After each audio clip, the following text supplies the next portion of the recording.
तात्सू पहले एक खतरनाक याकुजा गैंग का लेजेंडरी बॉस हुआ करता था, जिसे सब द इमॉर्टल ड्रैगन कहते थे। लेकिन एक दिन उसने अपनी गैंगस्टर वाली जिंदगी छोड़ दी और एक हाउस हस्बैंड बन गया। पहली नजर में तात्सू अपनी पीठ पर बने ड्रैगन के टैटू और डरावनी शक्ल के साथ एक खतरनाक गैंगस्टर जैसा लगता है, जैसे किसी की जान लेने निकला हो। पर असल में वो हर रोज सुबह जल्दी उठकर अपनी वाइफ के लिए क्यूट सा लंच बॉक्स तैयार करता है ताकि वो ऑफिस ले जा सके। आज उसकी वाइफ की ऑफिस में एक मीटिंग थी, तो वो जल्दी निकल गई और उसने नाश्ता भी नहीं किया। तात्सू अभी अपने रोज के काम शुरू करने ही वाला था कि तभी उसे पता चलता है कि उसकी वाइफ अपना लंच बॉक्स घर पर ही भूल गई है। तो वो तुरंत लंच बॉक्स पैक करता है, छोटे सूटकेस में रखता है और साइकिल लेकर तेजी से निकल पड़ता है। लेकिन साइकिल इतनी तेज चलाने पर उसे पुलिस वाले रोक लेते हैं। पुलिस उससे सवाल पूछती है और जैसे ही तात्सू अपने उसी डरावने अंदाज में जवाब देता है, पुलिस को लगता है कि वो किसी याकुजा गैंग से है। अफवाहें तो ये भी है कि उसने कभी अकेले ही एक पूरी दुश्मन गैंग को एक रात में साफ कर दिया था, इसीलिए उसे द इमॉर्टल ड्रैगन कहा जाता था। पुलिस वाले डर जाते हैं, उन्हें लगता है तात्सू अपनी जेब से शायद कोई हथियार निकालने वाला है। लेकिन अब वो सब पीछे छूट चुका है। तात्सू को तो बस अपनी वाइफ तक खाना पहुंचाना है। पुलिस की हैरानी तब बढ़ जाती है जब तात्सू अपनी जेब से एक कूपन निकालता है और उसे रिश्वत की तरह आगे कर देता है। इधर एक सेल्समैन किसी को अपनी नकली चाकू बेचने के लिए बेताब घूम रहा होता है। जब वो तात्सू के घर पहुंचता है तो जबरदस्ती दरवाजा खोलकर अंदर घुसाता है। तात्सू दरवाजा खोलता है तो उसके हाथ में एक चाकू होता है और चाकू पर उसे लगता है जैसे खून लगा हो। उसकी डरावनी शक्ल देखकर सेल्समैन तो सहम जाता है, लेकिन प्रोफेशनल होने के नाते फिर भी अपने चाकू बेचने की कोशिश करता है। तात्सू को दिलचस्पी होती है तो वो चाकू टेस्ट करने के लिए उससे हैमबर्गर स्टेक बना देता है और सेल्समैन को खिलाता है। सेल्समैन को खाने का स्वाद इतना अच्छा लगता है कि उसे अपने गाँव की याद आ जाती है और वो ये तक भूल जाता है कि वो तो नकली चाकू बेचने आया था। इसी दौरान एक लड़का मासा, जिसे दुकान से बाहर फेंक दिया गया था,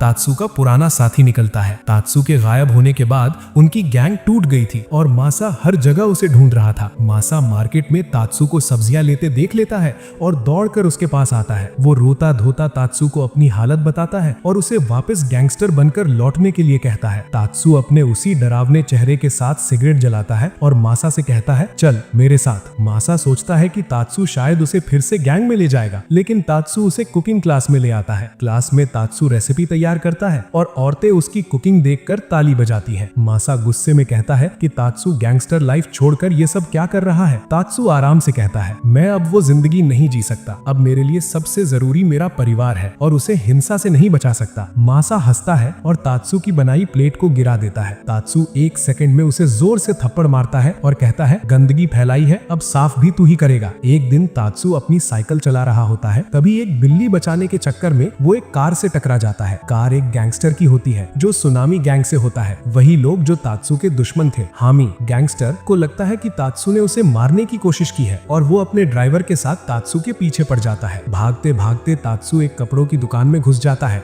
और हामी को लगता है कि अब उसने उसे घेर लिया है, लेकिन दुकान में सेल लगी होती है और लोग सस्ते कपड़ों के लिए धक्का मुक्की कर रहे होते हैं। तात्सू आदेश देता है, हामी तू भी भिड़ जा भीड़ में, वरना कुछ नहीं मिलेगा। आखिर में वो लोग बस एक टी शर्ट, एक जोड़ी मोजे और एक ग्लव्स ही पकड़ पाते हैं। तात्सू उन्हें डांटता है कि उनकी वजह से उसकी सेल निकल गई और याद दिलाता है कि वो अब एक हाउस हस्बैंड है। हामी को इस बात पर बिल्कुल यकीन नहीं होता कि तात्सू सच में ऐसी जिंदगी जी रहा है, इसलिए वो गुस्से में गन निकालकर तात्सू पर तान देता है और बोलता है कि नाटक बंद कर। लेकिन तात्सू कुछ ही तेज मूव्स में हामी को जमीन पर पटक देता है और उसके ऊपर ग्लव्स पहना देता है। तात्सू उसे कहता है, ठंड पड़ रही है, रख ले ये ग्लव्स। ये छोटी सी बात हामी के अंदर पुरानी यादें जगा देती है, बचपन की, जब उसकी माँ पैसा जोड़ जोड़ कर उसे ग्लव्स दिलाती थी। भावुक होकर वो वहीं रोने लगता है और ग्लव्स को अपने पास रखने का फैसला करता है। इसके बाद तात्सू एक दुकान पर रुकता है अपनी वाइफ मिकू के लिए उसका पसंदीदा एनिमे सीरीज खरीदने, लेकिन उसकी डरावनी शक्ल, काला सूटकेस और उसके अजीब हाव भाव देखकर लगता है जैसे वो कोई अंडरग्राउंड डील करने आया हो। रात को जब मिकू ऑफिस से घर लौटती है तो तात्सू उसे ऐसे चेक करता है जैसे वो कोई अपराधी हो, सिर से पैर तक स्कैन करता है, तब जाकर उसे अंदर आने देता है। अंदर आकर मिकू देखती है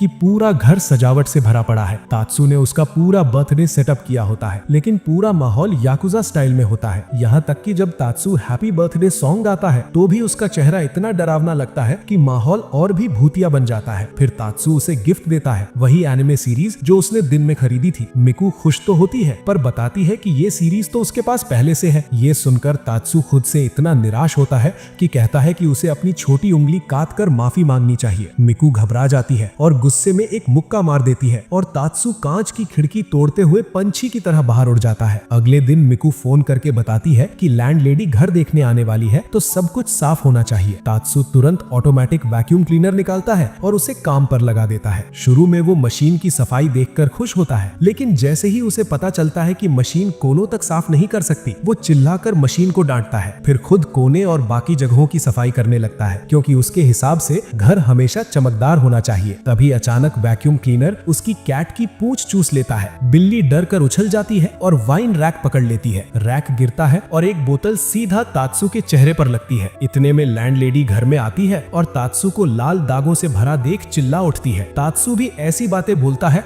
जैसे उस पर किसी ने हमला कर दिया हो और माहौल और भी खराब हो जाता है। थोड़ी देर बाद पड़ोस की एक औरत तात्सु से कहती है कि वो उसके बेटे रियोटा को थोड़ी देर संभाल ले, क्योंकि उसे मीटिंग में जाना है। रियोटा जैसे ही तात्सु का डरावना चेहरा देखता है, वो चुपचाप कोने में जाकर बैठ जाता है। तात्सु उसे अपने हाथ से बनाए कुकीज देता है। रियोटा को कुकीज पसंद आती है तो तात्सु की जान में जान आती है कि बच्चा अब उससे नहीं डर रहा। वो रियोटा को खेल खेलने के लिए बुलाता है। रियोटा सोचता है कि शायद वीडियो गेम होगा, पर खेल निकलता है डाइस गैम्बलिंग और महाजोंग वाला। रियोटा बोर होकर फिर कोने में जाकर बैठ जाता है। तभी रियोटा एक एनिमे की डॉल फिगरीन देखता है और उससे खेलने लगता है, लेकिन खेलते खेलते वो फिसल जाता है और डॉल टूट जाती है। तात्सु पहले चेक करता है कि रियोटा को लगी तो नहीं, फिर सोच में पड़ जाता है कि अब इस डॉल का क्या करे, क्योंकि ये डॉल उसकी वाइफ मिकू की थी। आखिर में तात्सु डॉल को दफना देता है और जैसे ही मिट्टी पर कर उठता है, उसी वक्त मिकू घर आ जाती है। वो तुरंत घुटने टेक कर माफी मांगने लगता है और सजा मांगने लगता है। मिकू उसे डांटती नहीं बल्कि ग्लू लाकर देती है और कहती है इसे ठीक कर देते हैं। तात्सु बाजार से लौट रहा होता है, तभी उसे मासा दिखता है जो दूसरी गैंग के कुछ लड़कों से घिरा हुआ होता है। मासा जैसे ही तात्सु को देखता है, राहत की सांस लेता है और दौड़कर उसके पास आता है और लड़ाई में उसकी मदद मांगता है। लेकिन तात्सु उसे एक जोर का थप्पड़ मारकर कहता है, जिस लड़ाई की शुरुआत तूने की है उसे खत्म भी तू ही करेगा। इतने में दूसरी गैंग के लड़के तात्सु को पहचान लेते हैं। इमॉर्टल ड्रैगन, ये नाम सुनते ही सबके चेहरे से रंग उड़ जाता है और धीरे धीरे सब पीछे हटने लगते हैं। लेकिन उनका बॉस मासा की बातों से चिढ़कर मुड़ता है और तात्सु के सिर पर लकड़ी का टुकड़ा मार देता है। तात्सु के सिर से खून बह रहा होता है, लेकिन उसका चेहरा पहले जैसा ही शांत और डरावना रहता है, जैसे कुछ न हुआ हो। बॉस डरते हुए अब चाकू निकालता है और तात्सु की तरफ बढ़ता है। तात्सु एक किताब से उसका वार ब्लॉक कर देता है, इतनी आसानी से जैसे वो रोज ऐसा करता हो। डर कर उस गैंग का बॉस भागने का फैसला कर लेता है। मासा पूरी लड़ाई में तात्सु को एकदम शांत और कंट्रोल में देखता रहता है। उसे एहसास होता है कि शायद इमॉर्टल ड्रैगन बनना और हाउस हस्बैंड बनना दोनों में एक जैसी क्वालिटीज चाहिए। वो झुककर तात्सु से कहता है, मुझे अपना चेला बना लो, मैं तुमसे सीखना चाहता हूँ। उस शाम दोनों मिलकर एक सुंदर सी लकड़ी की कुर्सी तैयार करते हैं। तात्सु को लगता है कि उसका वजन बढ़ रहा है, तो वो घर पर ही हुला हुप से एक्सरसाइज करना शुरू कर देता है।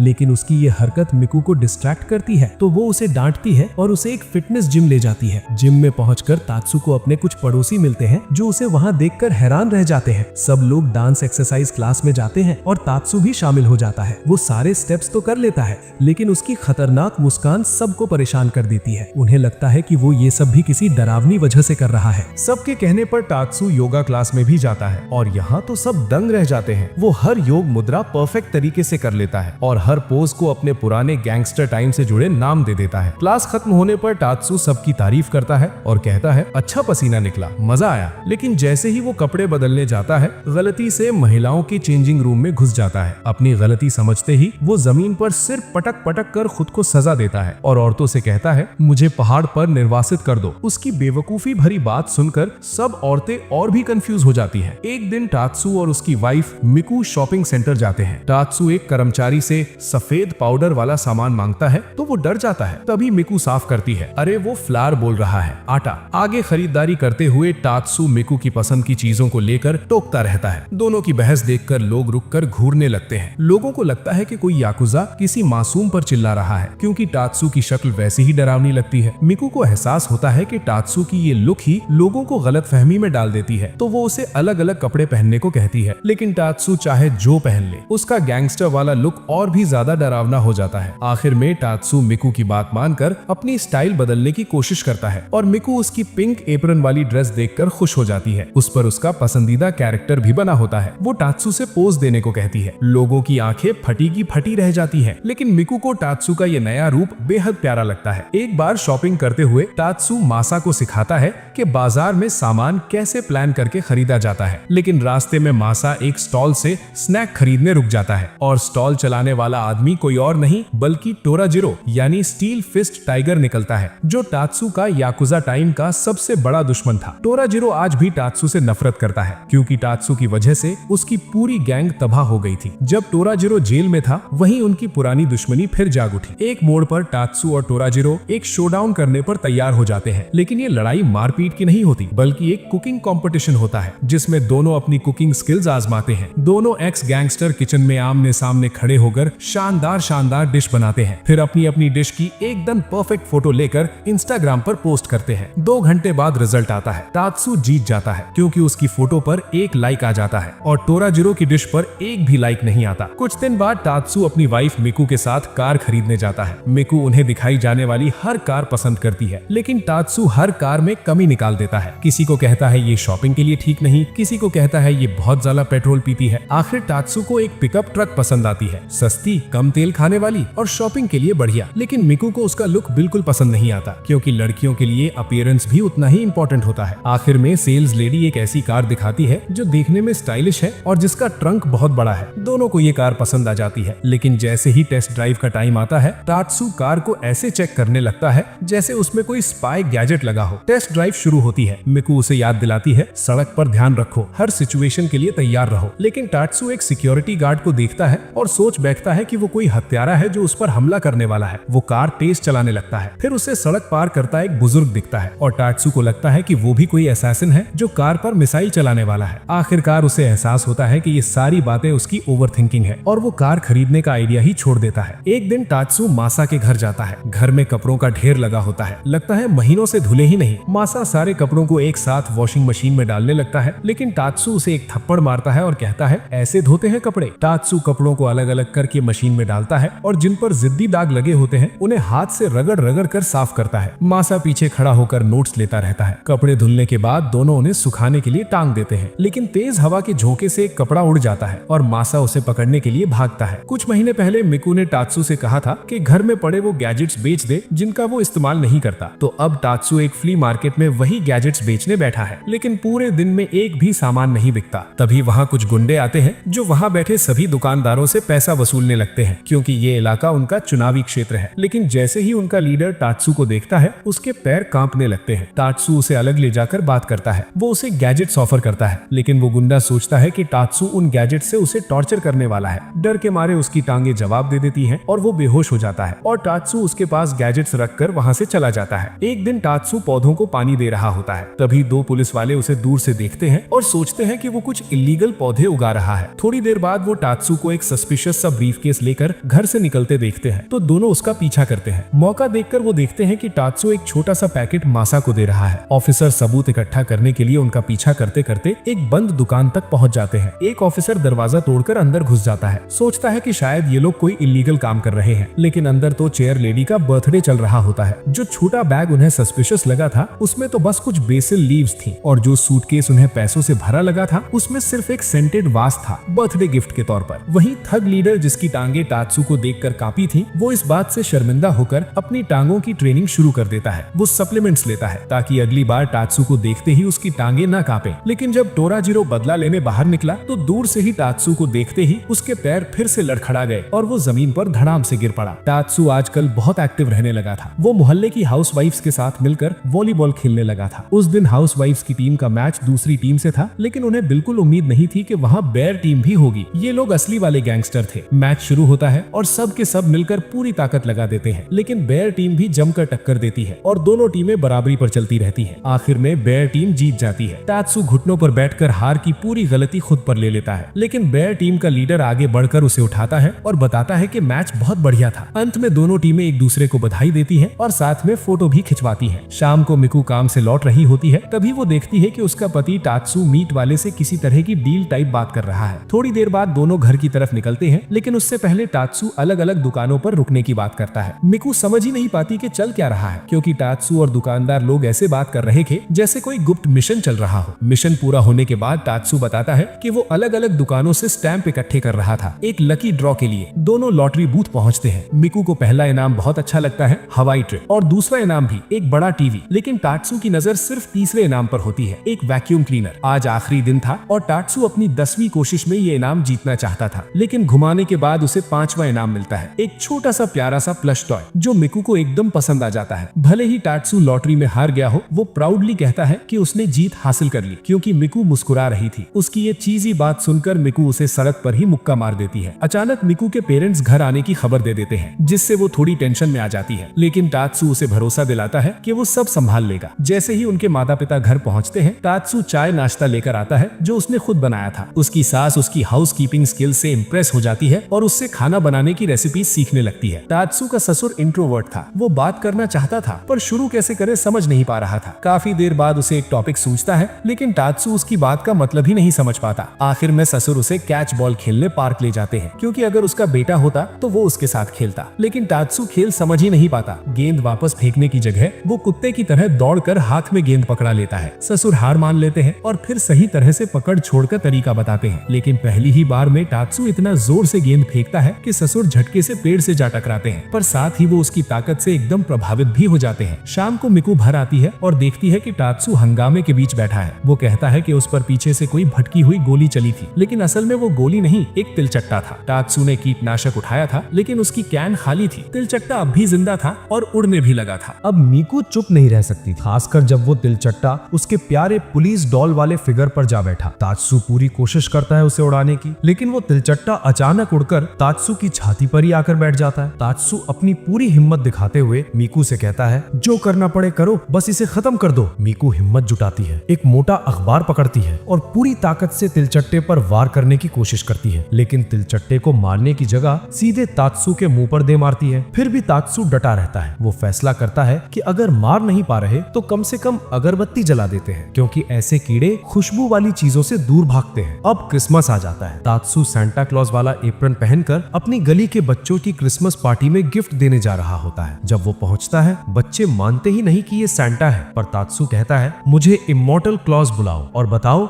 इस साल अच्छे थे या शरारती। अंत में गिफ्ट देने की जगह वो उन्हें जबरदस्त खाना खिलाता है, जो बच्चे बहुत मजे लेकर खाते हैं। रात होते ही तात्सू अलविदा कहता है और अपनी शॉपिंग वाली साइकिल पर लौट आता है। इसके बाद तात्सू पार्ट टाइम नौकरी करने एक कॉफी शॉप पर अप्लाई करता है। पहले ही दिन दो अजीब से कस्टमर आते हैं, दो गैंगस्टर, एक बूढ़ा और एक जवान। बूढ़ा गैंगस्टर अपने जूनियर को तगड़े बनने की सीख दे रहा होता है, लेकिन जैसे ही दोनों तात्सू को पानी सर्व करते देखते हैं, दोनों घबरा जाते हैं, क्योंकि वो एकदम किसी असली गैंगस्टर जैसा दिखता है। फिर तात्सू उनके लिए एक लट्टे बनाता है, जिस पर प्यारा सा बिल्ली वाला आर्ट होता है। जूनियर को ये क्यूट टच पसंद आता है, पर उसका बॉस उसे डांट देता है कि टफ दिखना चाहिए। जब खाने की बारी आती है, जूनियर ऑमलेट राइस ऑर्डर करता है। तात्सू सर्व करता है और ऊपर सॉस से लिखता है गैंगस्टर। थोड़ी देर बाद बॉस एक स्पेशल स्ट्रॉबेरी डेजर्ट ऑर्डर करता है। इससे पता चलता है कि उसे भी क्यूट चीजें पसंद है। डेजर्ट आते ही वो खुद हाथ उठाकर बुलाता है और दोनों बड़ा मजा लेकर सब खाते हैं। कॉफी शॉप छोड़ते वक्त दोनों बेहद खुश होते हैं। इस पार्ट टाइम से कमाई करके तात्सू अपनी पत्नी मीकू के लिए तोहफे खरीदता है। मीकू काम से थकी हुई लौटती है। आज तात्सू उसके लिए एनर्जी बढ़ाने वाला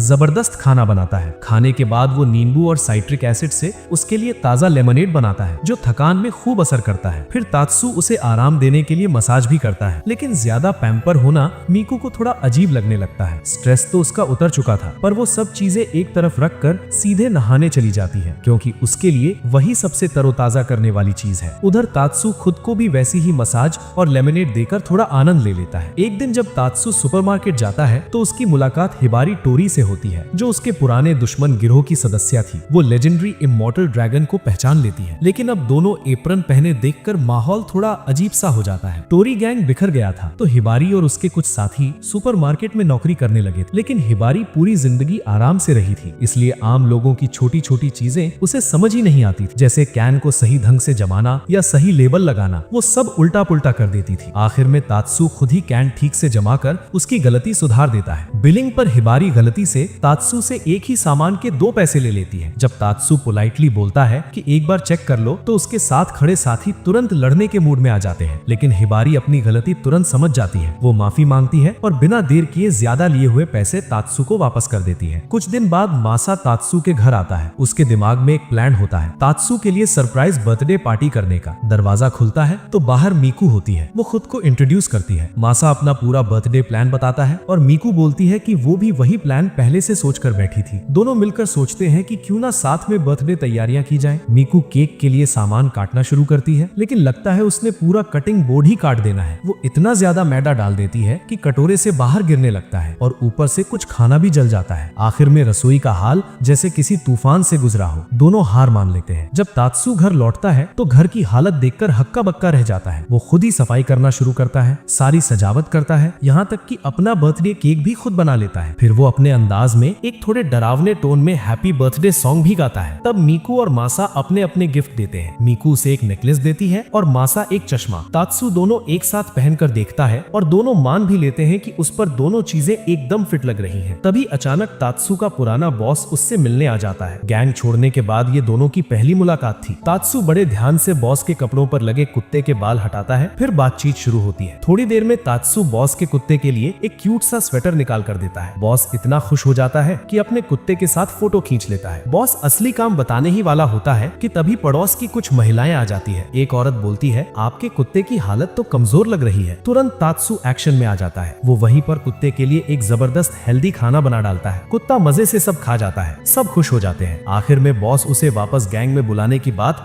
बताए बिना ही लौट जाते हैं। जाते जाते बस यही कहते हैं, तात्सु तू यही ठीक है, यही तेरी असली जगह है। एक सुबह तात्सु सुपरमार्केट जा रहा होता है। तभी मीकू घबराकर उसके पास आती है और उसका हाथ पकड़कर बोलती है, जल्दी चलो जल्दी। तात्सु समझ जाता है कि मीकू उसे कुछ खास दिखाना चाहती है। असल में मॉल में उसके पसंदीदा एनिमे का लाइव एक्शन कॉस्प्ले इवेंट चल रहा होता है। स्टेज पर कॉस्प्लेयर फाइट सीन एक्ट कर रहे होते हैं। एमसी अनाउंस करता है कि हीरोज के साथ लड़ने के लिए एक बच्चा चाहिए। अंत में बच्चे को उन आइडल्स के साथ फोटो मिलती है। मीकू अडल्ट होने की वजह से भाग नहीं सकती थी, पर तात्सु समझ गया कि उसकी वाइफ की ये कितनी बड़ी तमन्ना है। वो हाथ उठाता है और हैरानी की बात, उसी को चुन लिया जाता है, शायद उसके डरावने लुक देखकर। स्टेज पर पहुंचते ही सबको लगता है कि तात्सु कोई भारी भरकम लड़ाई वाला मूव करेगा, लेकिन वो लड़ाई रोककर सबसे पहले पूछता है, ये झगड़ा किसने शुरू किया था। फिर शांति से समझाने लगता है कि लड़ाई से कुछ नहीं सुलझता। और तभी वो एक कपड़ा खींचकर हटाता है। नीचे चाय के प्याले सजे हुए होते हैं। वो तुरंत चाय बनाता है और दोनों टीमों को चाय पीकर आपस में शांति से बैठने की दावत देता है। उसका तरीका अजीब था, लेकिन इसी वजह से मीकू का सपना पूरा हो जाता है, अपने पसंदीदा एनिमे आइडल से मिलने का। उधर मासा को नया माइक्रोवेव ओवन मिलता है। वो तात्सु को बुलाता है ताकि उसे सही इस्तेमाल करना सीख सके। तात्सु माइक्रोवेव की नई नई सुविधाएं देखकर बिल्कुल दंग रह जाता है। टेस्ट करने के लिए वो उसमें ब्रेड बनाने का फैसला करता है। तात्सु बड़े जोश के साथ माइक्रोवेव में ब्रेड बनाने लगता है। वो सारे जरूरी सामान इकट्ठा करता है और डो तैयार करना शुरू करता है। गूंजते वक्त वो मासा से बोलता है कि जरा प्लास्टिक रैप ले आओ ताकि डो को आराम करने दिया जा सके। लेकिन रैप ढूंढते हुए मासा एक तार पर पैर रखकर ठोकर खा जाता है और गिरते समय माइक्रोवेव को धक्का लग जाता है। माइक्रोवेव सीधा नीचे गिरता है और टूट जाता है। माइक्रोवेव टूटने के बाद भी मासा तुरंत माफी मांगता है, मगर तात्सु से समझाता है कि कोई बात नहीं। तात्सु फिर चावल पकाने वाला राइस कुकर निकालता है, सेटिंग लगाता है और उसी में ब्रेड बेक करता है। 1.5 घंटे बाद ब्रेड तैयार होता है और वो भी एक प्यारे से भालू के चेहरे के आकार में। तात्सु ब्रेड को सजाने लगता है और मासा उसे देखकर इतना खुश हो जाता है कि इंतजार नहीं कर पाता। वो जल्दी से ब्रेड का एक टुकड़ा खाने की कोशिश करता है, लेकिन ब्रेड बहुत गर्म होता है। उसके हाथ जल जाते हैं और वो गर्म ब्रेड सीधा तात्सु के चेहरे पर फेंक देता है। कुछ समय बाद जब तात्सु बाहर कपड़े सुखा रहा था, तब उसे अचानक पड़ोसी बॉब के घर से धुआं उठता दिखता है। उसे लगता है कि कहीं आग तो नहीं लगी। वो भागते हुए बॉब के घर जाता है, लेकिन पता चलता है कि बॉब घर के अंदर ही बारबेक्यू पर मांस भून रहा है। बॉब उसे अंदर बुलाता है और तात्सु भी खुशी खुशी मांस खाने के लिए तैयार हो जाता है। लेकिन जैसे ही दोनों खाना खाने बैठे, कमरे में इतना धुआं भर जाता है कि खाने की खुशबू भी नहीं आती। मजबूरी में वो दरवाजा खोलकर धुआं निकलने देते हैं और आग बुझाने के लिए पानी डालना पड़ता है, जिससे मांस भी खराब हो जाता है। तात्सु पूछता है कि बॉब घर के अंदर बारबेक्यू क्यों कर रहा था। बॉब बताता है कि उसे घर की याद आ रही थी और अपने देश में पिता के साथ जो बारबेक्यू खाया करता था, वही याद करके उसने यहाँ कोशिश की। तात्सु उसे बाहर ले जाता है और कहता है कि चल बाहर ग्रिल लगाते हैं। दोनों मिलकर बाहर परफेक्टली मांस ग्रिल करते हैं और उसे आराम करने देते हैं। लेकिन तभी पुलिस आ जाती है और कहती है कि बाहर बारबेक्यू करना गैर कानूनी है। बॉब को उसका पसंदीदा मांस खाने देने के लिए तात्सु पुलिस वाले को रोकने की कोशिश करता है, लेकिन जब बॉब आखिरकार खाने बैठता है, वो खा नहीं पाता क्योंकि मांस इतना कम पका था कि सुशी जैसा लग रहा था। कुछ दिन बाद मिकू को अपने ऑफिस वाली दोस्त से फार्म थीम्ड पार्क के 2 टिकट मिलते हैं। वो तात्सु को चलने को बोलती है। पहले तो तात्सु मना करता है क्योंकि उसे लगता है कि ये जगह उनके उम्र के लोगों के लिए नहीं है, लेकिन आखिरकार वो मान जाता है। दोनों पार्क में घूमते हैं, फोटो लेते हैं, जानवरों को खिलाते हैं, अलग अलग अट्रैक्शंस देखते हैं। जब भूख लगती है तो मिकू खाने की बात करती है। तात्सु हंसते हुए कहता है कि यहाँ खाना बहुत महंगा होता है, इसलिए वो पहले से लंच बनाकर लाया है। मिकू उसे छेड़ती है और कहती है कि उसे तो लग रहा है तात्सु को ये पार्क उससे भी ज्यादा पसंद आ रहा है। थोड़ी देर मस्ती के बाद तात्सु मान लेता है कि सच में अंडरग्राउंड वाली जिंदगी में उसने कभी ऐसी जगह नहीं देखी और मिकू की वजह से उसे ये मौका मिला है। दोपहर के लिए उनके और भी प्लान होते हैं, लेकिन तभी बारिश शुरू हो जाती है जो रुकने का नाम नहीं लेती। मायूस होकर दोनों घर लौट आते हैं और उदास मूड में सो जाते हैं। कुछ दिन बाद दोनों बीच पर आराम कर रहे होते हैं। तात्सु पत्थर बांध आंखों पर बांधकर वाटरमेलन स्मैश गेम खेल रहा होता है। वो तरबूज फोड़ देता है, लेकिन खाते ही है कि अचानक एक वॉलीबॉल सीधा उसके चेहरे पर आकर लगती है। तात्सु चौंक जाता है और उसे पता चलता है कि ये वही बियर टीम है जिसके साथ उसने कुछ दिन पहले हाउसवाइफ्स के साथ मिलकर मैच खेला था। बियर बॉस पिछली हार को याद करते हुए तात्सु को रीमैच की ऑफर देता है और कहता है कि जब चाहे सामने आ जाना। जब मिकू को ये बात पता चलती है तो वो बिल्कुल भी देर नहीं लगाती और तात्सु को डांट देती है। वो उसे याद दिलाती है कि तू एक मर्द है और उसे तुरंत रीमैच लेने को कहती है। जोश में वो खुद ही तात्सु को खींचकर बियर टीम के पास ले जाती है और जोर से बोलती है कि इन्हें रीमैच चाहिए। दोनों टीमें फुल जोश में खेलना शुरू कर देती हैं। मिकू खुद को मोटिवेट करने के लिए सर्विंग टेक्निक्स के नाम चिल्लाती रहती है और तात्सु को भी ऐसा करने को बोलती है। जैसे जैसे गेम तेज होता है, अचानक बियर बॉस की एक जोरदार शॉट सीधे मिकू की तरफ आती है। तात्सु समझ जाता है कि उसकी बीवी इसे रोक नहीं पाएगी। वो तुरंत दौड़कर मिकू को ढाल की तरह अपनी बॉडी से बचा लेता है। बॉल अभी जमीन पर गिरी नहीं होती और मिकू, जो हार मानने वालों में से नहीं है, खुद झुककर तात्सु को अपने ऊपर से उछाल देती है ताकि वो आखिरी शॉट लगा सके। जैसे ही तात्सु नीचे गिरने वाला होता है, मिकू उसे अपनी बाहों में पकड़ लेती है। पति पत्नी की इस जुगलबंदी से वो मैच जीत जाते हैं और बियर टीम हैरान रह जाती है। इधर टोराजिरो को एहसास होता है कि उसकी क्रेप वाली दुकान अब नहीं चल रही। ट्रेंड देखते हुए वो सोचता है कि लोगों को अब टैपियोका मिल्क टी चाहिए, तो क्यों ना वही बनाना शुरू कर दे। लेकिन इलाके में टैपियोका बनाना सही तरीके से सिर्फ एक ही इंसान जानता था और वो था तात्सु।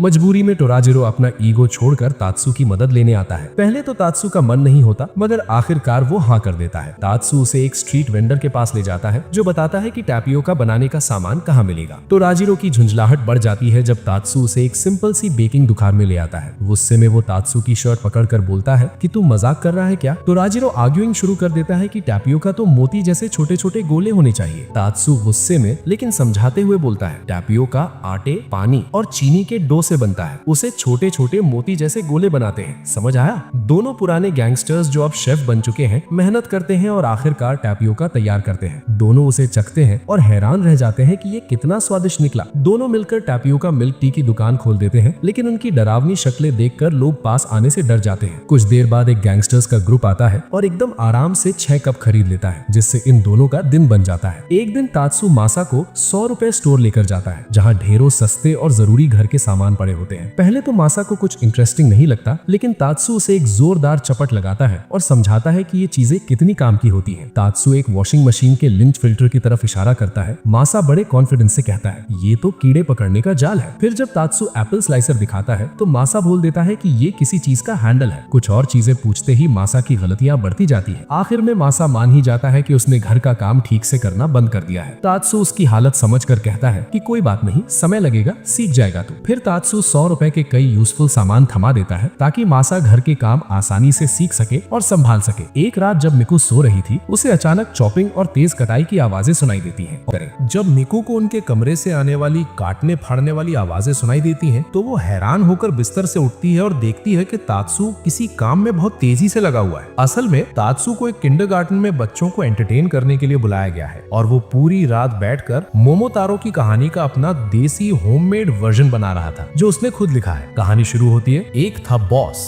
और एक थी बॉस लेडी। दोनों पति पत्नी बहुत गरीब थे, इसीलिए बॉस रोज पहाड़ों में लकड़ियां काटने जाता था। एक दिन बॉस लेडी एक बड़ा सा पीच लेकर आती है, सोचती है खाने लायक होगा, लेकिन जैसे ही वो उसे खोलती है उसमें से एक बच्चा बाहर आ जाता है। दोनों उस बच्चे को अपना लेते हैं और उसका नाम रखते हैं मोमोतारो। वो उसे पालते हैं, बड़ा करते हैं। तात्सु आगे बताता है कि कैसे मोमोतारो जल्दी जल्दी बड़ा होकर नौजवान बन जाता है और उसी दौरान कुछ डीमंस गांव में परेशानियां खड़ी करने लगते हैं। मोमोतारो फैसला करता है कि वो इन दुष्टों को सबक सिखाएगा। राह में उसे एक कुत्ता और फिर एक और साथी मिलता है और तीनों मिलकर एक टीम बनाते हैं। वो समुद्र पार करते हुए उस डीमन गैंग के ठिकानों तक पहुंचते हैं और आखिर में जीत जाते हैं। गैंग का लीडर घुटनों पर गिरकर अपनी जान की भीख मांगने लगता है। तात्सु जब कहानी के आखिरी हिस्से पर आता है, जहाँ वो बताने वाला था कि बुरा मास्टर खुद को खत्म कर देता है, तभी किंडरगार्टन की टीचर उसे रोक देती है। वो बोलती है, बच्चों के लिए है, थोड़ा चीयरफुल एंडिंग रखो। कुछ देर बाद तात्सु एक कैफे में बैठा हाउसवाइफ्स के ग्रुप से बातें कर रहा होता है। वो अपने पुराने गैंगस्टर दिनों की कहानियां सुना रहा होता है, कितना भारी काम करना पड़ता था, कितने टास्क उसने संभाले थे। लेकिन औरतों को गलतफहमी हो जाती है। उन्हें लगता है कि तात्सु ये सब मिकू के लिए कर रहा था, मतलब मिकू उसे बहुत ज्यादा आदेश देती है। और वो एक खतरनाक सख्त बीवी है। परेशानी और बढ़ जाती है जब अचानक मिकू का फोन आता है। वो तात्सू से उडॉन नूडल्स बनाने को कहती है, वो भी बिल्कुल अपनी पसंद के हिसाब से।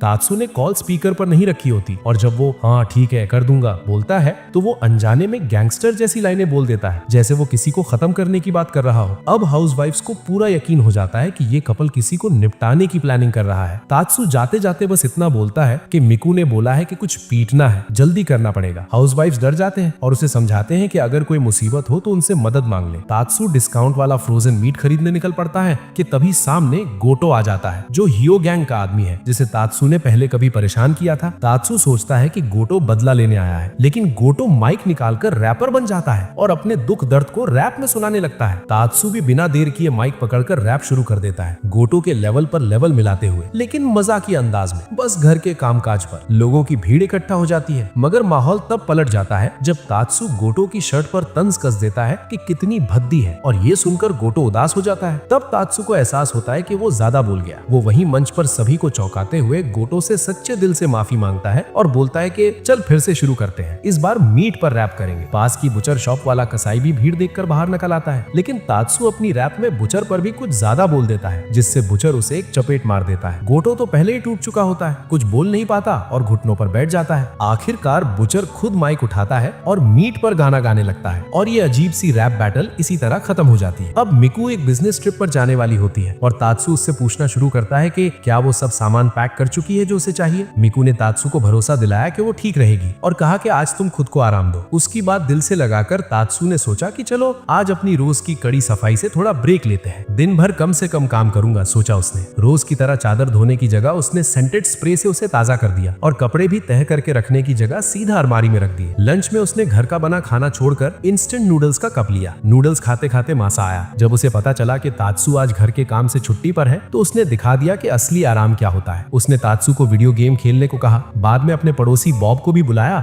और उनके साथ किक द कैन खेलने लगा। लेकिन तात्सू जो आराम के आदत में नहीं था, बोला कि उसे घर जाकर काम करना है, पर मासा ने मना कर दिया और कहा आराम करो। मासा इतना आलसी निकला कि थोड़ी देर में ही सो गया। तात्सू बैठा नहीं रहा, उसकी मेहनती फितरत ने उसे काम करने को मजबूर किया। तभी मासा नींद से जागा और उसने तात्सू को रोक दिया। मासा ने वादा किया कि वो उसे काम नहीं करने देगा, जिससे तात्सू डर गया। फिर आ गया पड़ोस में हैलोवीन का कॉस्ट्यूम कॉन्टेस्ट। मिकू ने कहा कि वो लोग भी हिस्सा ले। जब तात्सू ने सुना कि दूसरे नंबर के इनाम में पूरे साल के लिए चावल मिलेगा तो वो उत्साह से भर गया और हामी भर दी। तैयारी शुरू हुई और पता चला कि बाकी गैंग के लोग भी उसी चावल के इनाम के लिए कमर कस रहे हैं। मिकू का ध्यान था पहले नंबर के इनाम हॉट स्प्रिंग ट्रिप पर। हैलोवीन फेस्टिवल शुरू हुआ। टोरी परिवार ने एक तेज टाइपिंग गेम से शुरुआत की। बड़ी बहन टोरी की स्पीड इतनी तेज थी कि लग रहा था टंजरिन सीजन खत्म हो जाएगा उससे पहले। फिर टोराजीरो ने कई बार चाकुओं से मारे जाने वाले शिकार का कॉस्ट्यूम पहना। उसकी भयानक शक्ल देखकर उसे स्टेज से हटा दिया गया। मासा देर से पहुंचा इसलिए उसे आगे नहीं बुलाया गया। फिर आए तात्सू और मिकू कद्दू के कपड़े पहने हुए। स्टेज पर उन्होंने कद्दू के आकार के कुकीज बनाए। यहाँ तक कि जजेस को कुकीज देकर मनाने की कोशिश भी की, पर जीत उनसे दूर रही। अंत में 9वें कंटेस्टेंट एक प्यारी सी छोटी लड़की जो चमगादड़ के कपड़े में थी, उसने पुरस्कार जीत लिया। गैंग के किसी भी सदस्य को दूसरा स्थान नहीं मिला। तात्सू और मिकू ने फैसला किया कि अब बुफे में जाकर खाना खाते हैं। तात्सू ने ठाना के पूरे पैसे का पूरा फायदा उठाएंगे। उसने ध्यान से सोचा कि कब क्या खाना चाहिए ताकि पेट जल्दी भर ना जाए। पर जब बुफे पहुंचा